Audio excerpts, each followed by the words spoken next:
brought into Congress. The bill called for the removal of all 5 southern tribes: the Cherokees, the Choctaws, the Creeks, the Chickasaws, and the Seminoles, to territories west of the Mississippi. Citizen groups from all over the United States sent hundreds of petitions to Congress, condemning the bill as immoral and destructive. Kto?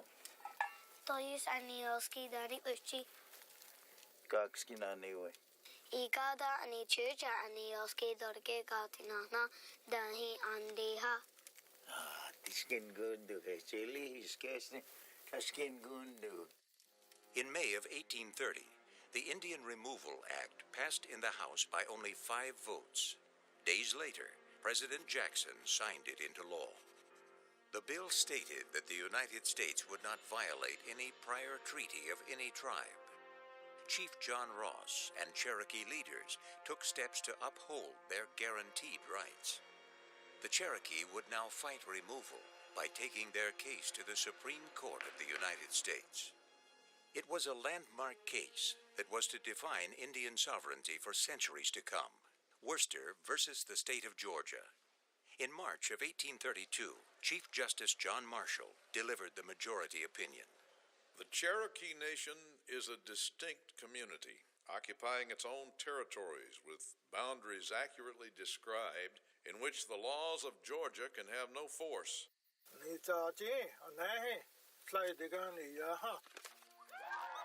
The decision was unequivocal. Georgia had no jurisdiction over the land or the government of the Cherokee Nation. But in Washington, Andrew Jackson ignored the Supreme Court's decision and continued to advocate removal. Jackson had told a Georgia congressman, Build a fire under them. When it gets hot enough, they'll move. 7 months after the Supreme Court ruled that Cherokees were clear owners of their land, Georgia held a lottery. The prize? Cherokee land.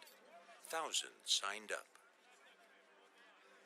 In Cherokee country, lucky lottery winners were soon collecting their winnings and moving Cherokees out of their homes. If Cherokees did not go voluntarily, the Georgia militia used force.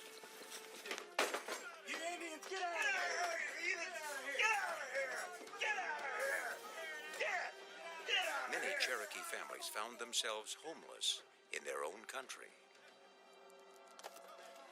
Eager to move the Cherokees out, Georgia citizens intensified their harassment. Cherokee leaders sent a letter to the federal government pleading for protection. The lowest classes of white people are flogging the Cherokees with cowhides, hickories, and clubs. We are not safe in our house. Cherokees faced a crisis that pushed them to a breaking point. Some Cherokee leaders saw their nation crumbling under the oppressive laws of Georgia, and in a desperate effort to get the best deal possible, negotiated a removal treaty. At New Echota in December of 1835, this small group of Cherokees signed a treaty.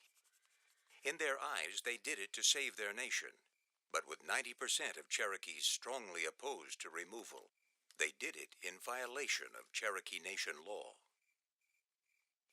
When the New Echota Treaty was sent to the Senate for ratification, the Cherokee people took action. A petition was signed by almost 90% of the Cherokee people. Hundreds of pages were sewn together.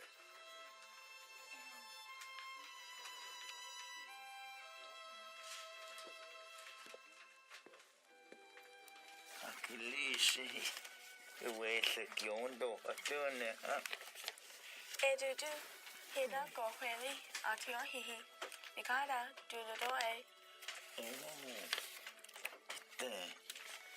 Dicti legi, letas ostai, disqua ishari, eliga, igaparos tada. Oh, content here. I think you still there.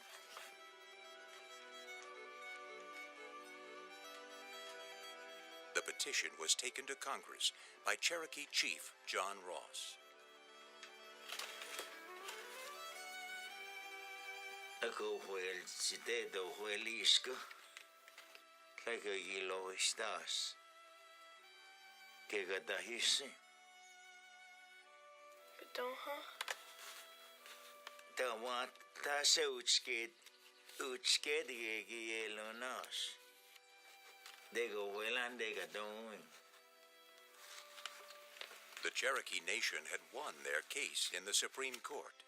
They had shown the federal government that the majority of their people did not want to move. But it was not enough. The Senate ratified the new Ichota Treaty. Now the Cherokees would be forced to leave.